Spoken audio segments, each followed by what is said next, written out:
I mean.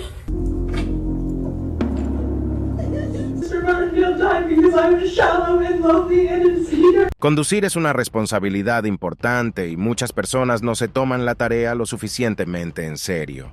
Es demasiado habitual ver a personas que utilizan el teléfono, chatean con otros pasajeros y beben café mientras conducen, pero los más imprudentes y peligrosos de todos son los que conducen ebrios. Hemos visto vídeos en los tribunales en los que los conductores condenados parecen arrepentidos, se disculpan por haber hecho daño a otros y prometen desistir de tales actos. Desgraciadamente, el hecho está consumado y cada año, la conducción bajo los efectos del alcohol afecta a miles de personas, infligiendo lesiones y daños duraderos a familias y comunidades.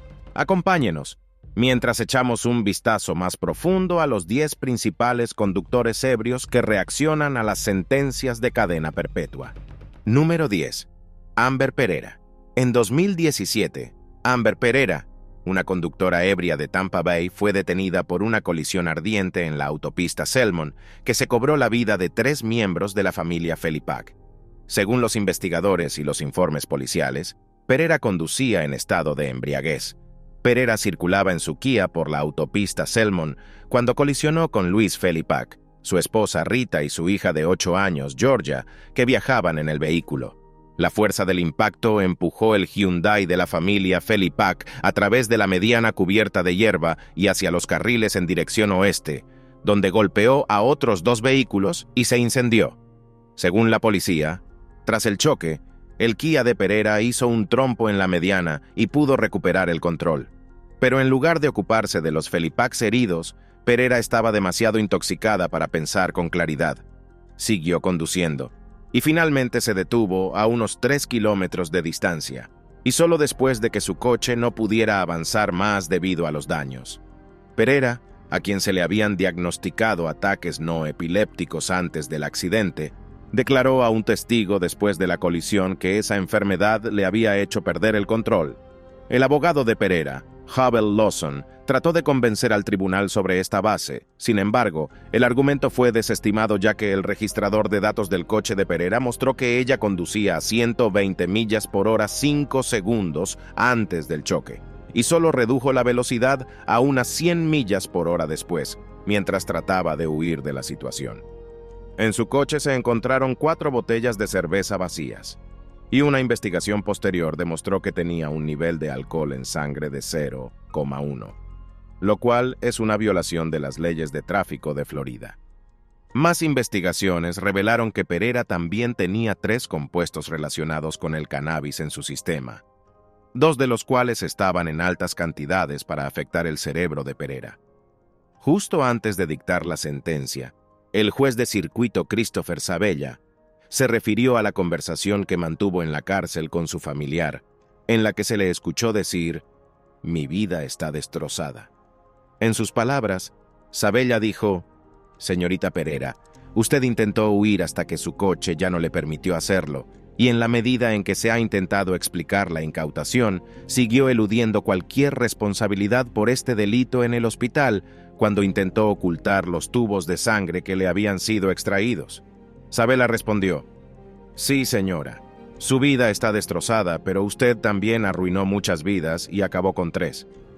Debido a su mínimo historial delictivo, su abogado, Lawson, habló de las directrices de sentencia y pidió una pena de prisión de al menos 35 años, lo que incluye 20 años de prisión y 15 años de libertad condicional para su cliente, pero Sabella anunció una sentencia de 50 años de cadena perpetua, lo que hizo que Pereira derramara lágrimas incontrolables. Número 9. Grace Coleman. Una mujer californiana de 23 años, Grace Elizabeth Coleman, fue detenida el 8 de diciembre de 2020 por un accidente en el que se dieron a la fuga borrachos y que se cobró la vida de Henry Eduardo Saldana Mejia, de 27 años, su mujer de 28, Gabriela Andrade, y sus 3 hijas pequeñas. Los desafortunados padres, Saldana Mejia y Andrade, perdieron la vida en el acto, mientras que sus 3 hijas pequeñas, Emma, Sofía, Elena y Samantha, resultaron heridas y quedaron atrapadas en el coche cuando Coleman intentó alejarse del accidente hasta que fue detenida. En esta catástrofe, Los investigadores encontraron un nivel de alcohol en sangre de 0,2 en el torrente sanguíneo de Coleman, que era casi 3 veces superior al límite legal de conducción de 0,8 en California. Además, era culpable de conducir a 75 millas por hora en su Range Rover. A sabiendas de la magnitud de su delito, Coleman organizó entonces una reunión poco habitual en el juzgado en la que habló en privado con la familia de la víctima. En la reunión, en la que estuvieron ausentes su abogado, el juez y el abogado de la víctima, la familia de esta dijo que no le reprochaba nada, porque creían que estaba muy arrepentida, pero la familia reprochaba las decisiones que había tomado. Jeff Roberts, el abogado de los niños, demandó a Coleman y a sus padres, James y Kelly Coleman, por presunto homicidio culposo y negligencia.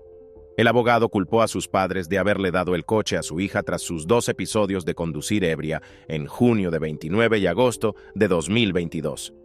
Roberts creía además que el caso no era más que otro ejemplo de una conductora ebria que arruinaba múltiples vidas, incluida la suya propia, y luego la de las personas que la rodeaban. Con la ayuda de su abogado, Coleman se declaró culpable de los 2 cargos de asesinato. También admitió haber herido a las niñas y aceptó algún otro delito menor, pensando que eso cambiaría la sentencia, pero no fue así. Para ocultar sus reacciones durante la vista, Coleman llevó durante todo el tiempo una máscara obligatoria. Sin embargo, seguía siendo evidente que lloraba y que no podía dejar de pensar en lo que había hecho. Número 8. Olivia Carolee Culbreth. El 2 de febrero de 2014, un testigo que se percató por primera vez de la presencia de una conductora traviesa en el carril equivocado, llamó al 911, advirtiendo de una crisis inminente. Según los informes, Olivia, la conductora que circulaba en sentido contrario, había estado bebiendo en las primeras horas previas al accidente y condujo hacia el tráfico que circulaba en sentido contrario por las autopistas 57 y 60 a velocidades de hasta 100 kilómetros por hora. Tenía solo 21 años y el accidente se produjo 11 días después de que acabara de ser madre. Ya había sido condenada años antes por un accidente en el que su coche giró alrededor de un poste de la luz, y el fiscal encargado de su proceso le había advertido de que podría ser acusada de asesinato si se veía implicada en otro accidente por conducir ebria. Pero esta vez se le fue la mano. Chocó con su coche contra un Ford Explorer en la autopista en dirección oeste y se cobró la vida de 5 personas. Esto provocó la muerte de 3 miembros de la misma familia que iban en el Ford. La mejor amiga de Olivia, Kristen Young, y su hermana, Maya, también murieron en el proceso. Culbreth llevaba detenida desde el accidente, aunque, en un principio, fue hospitalizada en un pabellón de la cárcel a consecuencia de las heridas que le causó la colisión. El día de su sentencia, fue llevada al tribunal en camilla y después en silla de ruedas. Lo habrás adivinado. Durante la investigación policial, la tasa de alcoholemia de Olivia resultó alta, como era de esperar. Se midió en 0.15%, unas 3 horas después del accidente, lo que significa que habría sido más alto si se hubiera comprobado después del recuento estándar de 1 hora. Culbreth se disculpó con las familias de las víctimas poco antes de ser sentenciada, diciendo en una emotiva declaración que esperaba que los afectados por el accidente tuvieran algún consuelo. Dijo: me equivoqué mucho y asumo toda la responsabilidad, señalando que quería ser la mejor madre posible para su hijo. Su hijo, que ahora tiene 5 años, solo había visto a su madre en la cárcel. La conductora ebria dijo que, independientemente del tiempo que pase en prisión, seguirá castigándose el resto de su vida. Aunque se declaró inocente de 6 cargos de segundo grado, sus abogados creyeron que era una forma de evitar un juicio que traumatizaría aún más a las afligidas familias. Después de que Olivia fuera condenada a 30 años de prisión, su abogado, Sheahen, que por cierto señaló que el delito en sí fue posiblemente el peor accidente de la historia del sur de California, calificó la sentencia de extremadamente dura. Sheehan dijo más tarde que Culbreth, que casualmente era enfermera, dedica ahora sus penas de prisión a salvar vidas, pero que su nueva faceta de humanidad nunca justificará las vidas que cegó imprudentemente. Número 7. Charlesia Pelt. Charlesia Pelt, de 27 años, Se saltó un semáforo en rojo en Seven Mile y Hayes en un monovolumen que circulaba a toda velocidad en dirección contraria antes de chocar contra otro coche. Fue un momento horrible que provocó la muerte de su hijo de 3 años, llamado Michael Jones.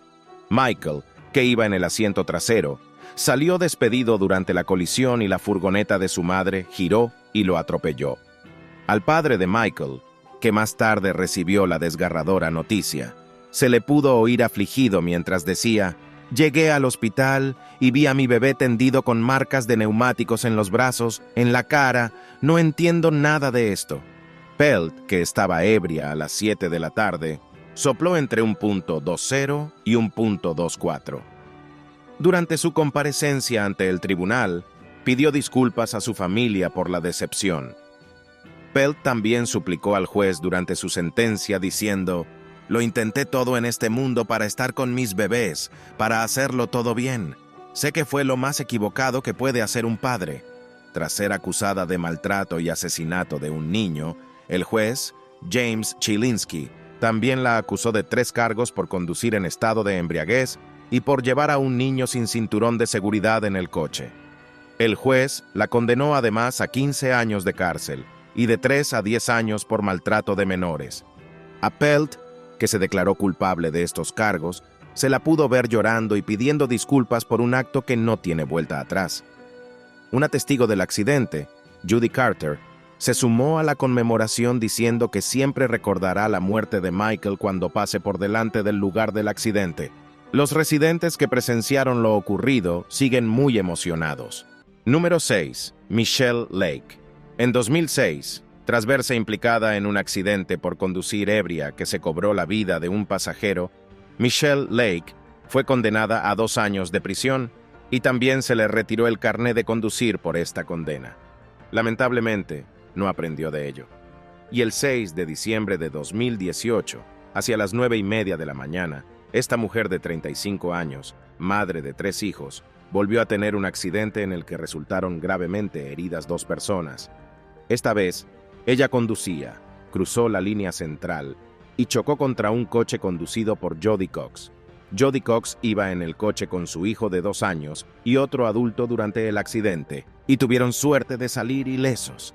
Cuando Cox compareció ante el tribunal durante la sentencia, de sus palabras se desprendía el dolor emocional que había sufrido.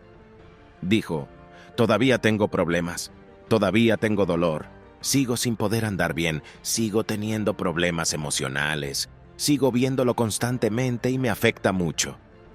Lake, disculpándose, respondió a la declaración de Cox: «Lo siento mucho, lo siento mucho».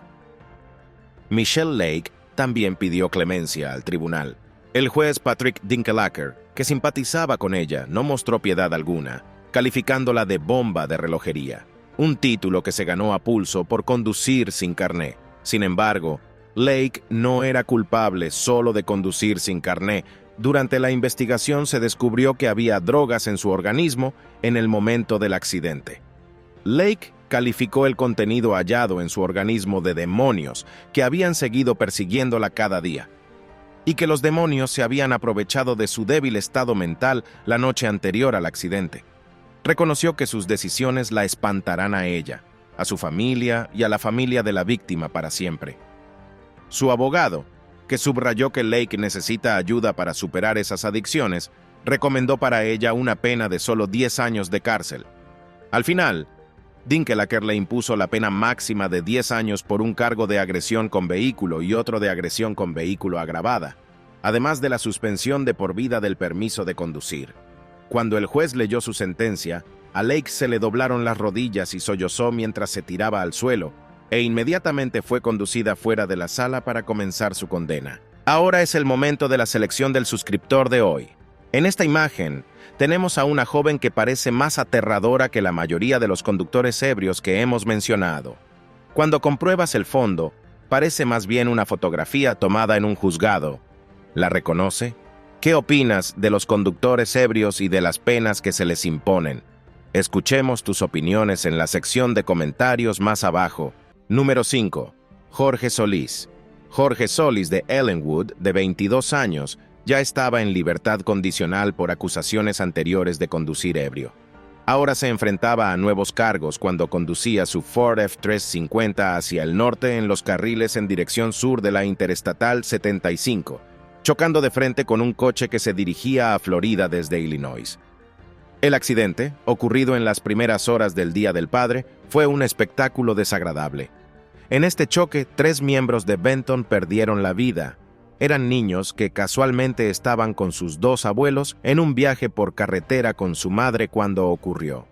Michael Osborne, que conducía, pudo escapar de la muerte, pero su nieto, Kybrin, y la hermana de Hallie, murieron mientras que el hermano de Kybrin, Clayton, quedó paralítico. El otro abuelo de los niños, Michael Furlow, tampoco sobrevivió. Kimberly Inglesby, la madre de los niños, cree que la justicia nunca será suficiente para el dolor sufrido. En su declaración dijo: "Cuando alguien muere a causa de las acciones de otra persona, no hay justicia que pueda aplicarse. El dolor sigue siendo el mismo que el día en que ocurrió. Cada día que me despierto sigo sintiendo lo mismo sin ellos aquí". Solis resultó ileso. Se descubrió que tenía una tasa de alcoholemia de .125. Se declaró culpable. Asimismo, se declaró culpable de 6 cargos de homicidio en primer grado por un vehículo, conducir bajo los efectos del alcohol, posesión de un recipiente de alcohol abierto, conducir en el lado equivocado de la carretera y conducir con el permiso suspendido o revocado. El fiscal del condado de Fulton, en Atlanta, Paul Howard, declaró: "Solis estaba tan borracho que cuando llegó la policía estaba desmayado apoyado en la mediana de la autopista. Como Polis era menor de edad en el momento de este choque mortal, el tribunal lo condenó a 75 años de prisión, donde cumplirá al menos 50 años antes de poder optar a la libertad condicional". La reacción de Polis durante toda la sesión del tribunal fue tan sobria que uno no creería que él era el conductor detenido. Número 4. Todd Grudzinski. El 2 de septiembre de 2018, Denver, una importante ciudad de los Estados Unidos, fue testigo de un accidente de tráfico provocado por un conductor ebrio que se cobró otra joven vida. Pero habría sido un día diferente si se hubieran tomado ciertas decisiones antes de la mañana del 30. Entonces, la joven de 25 años, Angela Wimmer, habría estado viva para vivir los sueños de su vida. Aquella mañana, a los 47 años, Todd se levantó, se puso su camiseta de los Green Bay Packers y salió a jugar al fútbol y a beber. A las 12:39 de la noche, Todd había salido del tercer bar y se había bebido un total de 16 copas. ¿Por qué ningún camarero le impidió beber? ¿Y por qué nadie llamó a las autoridades sabiendo que iba a conducir borracho? Tras las rondas de copas, Todd, a pesar de sus 6 condenas anteriores por conducir bajo los efectos del alcohol y de las numerosas segundas oportunidades, se subió a su camión de jardinería y se puso a correr por la carretera. La mañana del accidente, Angela había ido a la iglesia y se detuvo en un autocine Sonic para almorzar. Se dirigía a su casa cuando se detuvo en el semáforo en rojo y fue embestida por detrás. El choque lanzó el Mazda de Wimmer a un tobogán de 44 millas por hora y lo envió contra otro vehículo. El choque provocó la colisión de otros 3 coches cercanos en la avenida Colfax. Mientras los profesionales de emergencias intentaban rescatar la vida de Angela, Todd hizo girar los neumáticos en un intento de huir de la situación. Spear, que trabaja para West Metro Fire Rescue, dijo: "Pude ver cómo hacía girar los neumáticos". El accidente envió a Angela a un hospital donde la operaron del cerebro antes de que falleciera más tarde. Todd Grudzinski fue acusado posteriormente de 15 cargos distintos, incluido el de asesinato en primer grado. Su tasa de alcoholemia una hora después del accidente era de 3,4, 4 veces el límite legal. Según las actas judiciales, su tasa de alcoholemia seguía siendo más de 3 veces superior al límite 2 horas después. Todd había sido detenido 15 veces en las 2 últimas décadas, 6 de ellas por conducir bajo los efectos del alcohol. El desglose mostraba 2 casos de conducción bajo los efectos del alcohol en el año 2000, otro en 2001, 2 casos similares en 2003 y uno más en 2007. lo que hace que esta sea su séptima vez con condena por conducir bajo los efectos del alcohol, acumulando detenciones y fichas policiales. ¿Cómo consiguió librarse de todos estos 6 casos anteriores y que ningún juez le dijera que era suficiente? Esa es una historia para otro día. Cuando Todd fue condenado a cadena perpetua, tuvo la oportunidad de decir unas palabras. Dijo: "Pido disculpas a la familia Wimmer. Estoy muy arrepentido y siento mucho haber hecho lo que hice.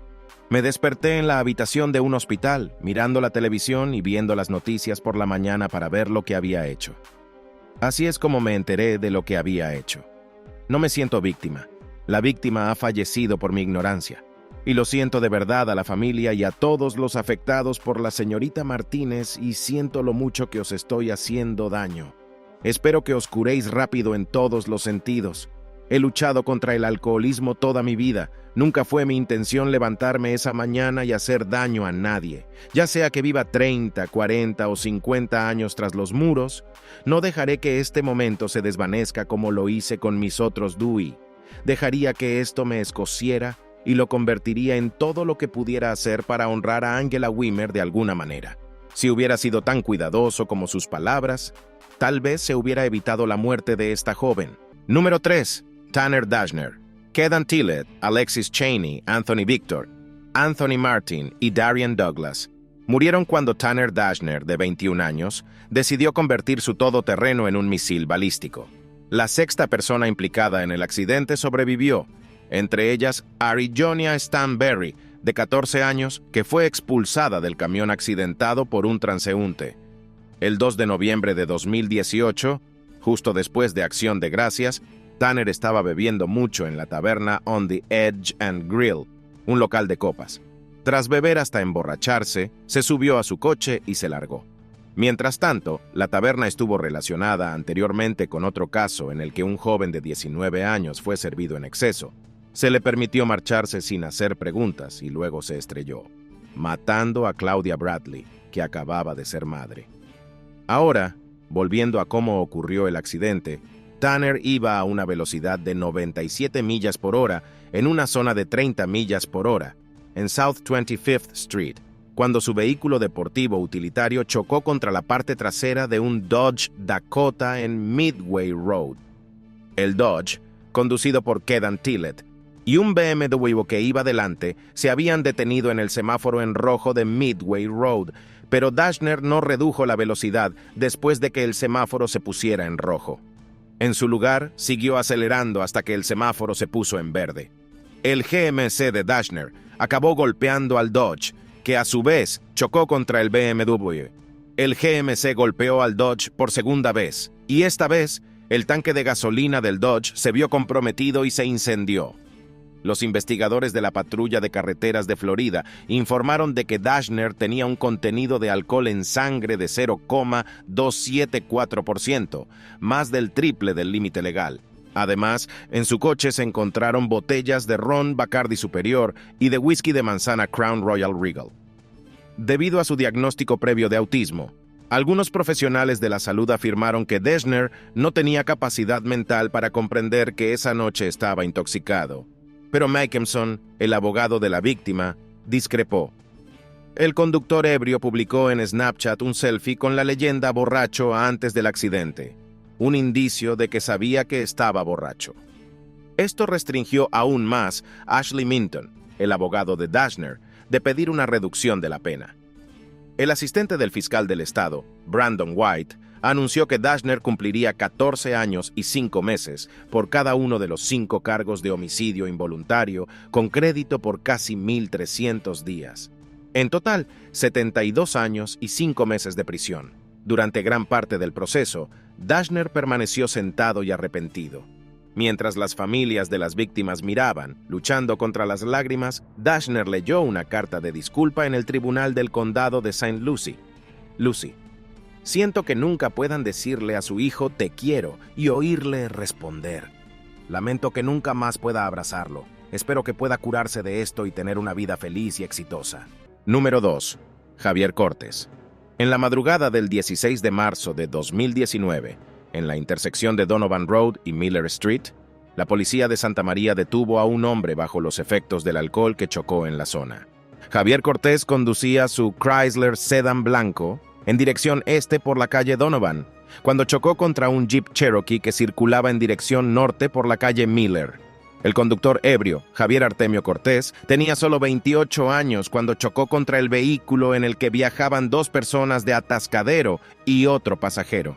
Las personas de Atascadero fueron identificadas como Madison Elizabeth Coleman, de 17 años, y Mónica González, de 20. Estas 2 fueron declaradas muertas en el lugar de los hechos. La tercera persona, aunque sobrevivió, sufrió daños en la pelvis, fractura de brazo y otras lesiones, y fue trasladada al Hospital Cottage de Santa Bárbara para ser operada. El accidente fue tan trágico que Carol Gantus, una mujer que vivía en la intersección, dijo que se había despertado por un ruido explosivo. Según la información recogida de Cortés Chrysler, los agentes de la Patrulla de Carreteras de California revelaron que iba a 104 kilómetros por hora, 5 segundos antes del choque, y que iba a 93 millas por hora unos segundos antes del choque. Según Sofía Marquís, agente de control de tráfico del Departamento de Policía de Santa María, en una audiencia preliminar ante el juez dijo: Cortés estaba en una fiesta en una casa en la manzana 23 de Juliston Drive antes del incidente, donde al parecer ingirió de 3 a 4 botellas de cerveza y chupitos de gelatina de tequila antes de salir a las 2 de la madrugada. Durante la investigación, David Brewer, agente de la policía local, declaró que la fuerza de la colisión provocó un breve destello de luz que expulsó a González, que llevaba puesto el cinturón de seguridad. Sin embargo, no sobrevivió a la terrible experiencia. Mientras Cortés subía al estrado, una emocionada Julia Coleman se dirigió al tribunal afirmando que su hija era una chica decente, que tenía trabajo, novio y un hermano de 14 años. Julia continuó diciendo que Elizabeth estaba a punto de empezar la universidad cuando esto sucedió. En el Tribunal Superior del Condado de Santa Bárbara, Cortés se declaró culpable de conducir ebrio y de homicidio, y fue acusado de lesiones corporales graves, exceso de velocidad en una autopista, homicidio vehicular y tener una concentración de alcohol en sangre de más de 0.15. Su confesión no pudo darle una condena inferior a 21 años de cárcel. Cortés siguió diciendo que fue un accidente. Para algunos, ese accidente se lo llevó todo, dejándoles un dolor de por vida. Número 1. Ashley Freeman. En una terrible colisión, una mujer de Santee, Lauren Ashley Freeman, acabó con la vida de un hombre mientras conducía ebria por el lado equivocado de la carretera. Fue condenada a casi 12 años de prisión. El 26 de febrero de 2018, Freeman circulaba por una rampa de transición entre la Interestatal 8 y la 5 cuando chocó su Toyota Camry azul con un Volkswagen Jetta poco antes de las 2 de la madrugada. Justin Callahan, de 35 años, iba en el interior del Jetta. Los agentes de la Patrulla de Carreteras de California revelaron que Justin Callahan falleció pocas horas después de la colisión debido a las heridas que sufrió. Según los informes de la policía, Freeman, que tenía 22 años, y su pasajero sufrieron lesiones graves. Meses después, se declaró culpable de los cargos que se le imputaban. Dijo: «Mi lapsus de juicio se ha llevado por delante a Justin, el chico que todos adoráis, y nunca podré disculparme por mis actos de aquella noche». Entre lágrimas, Freeman dijo que deseaba poder hacer todo lo posible para recuperar lo perdido. Los investigadores dijeron que Freeman tenía una tasa de alcoholemia de 0.28 en el momento del accidente. Fue condenada a 11 años y 8 meses entre rejas. Gracias por mirar y nos vemos en la próxima.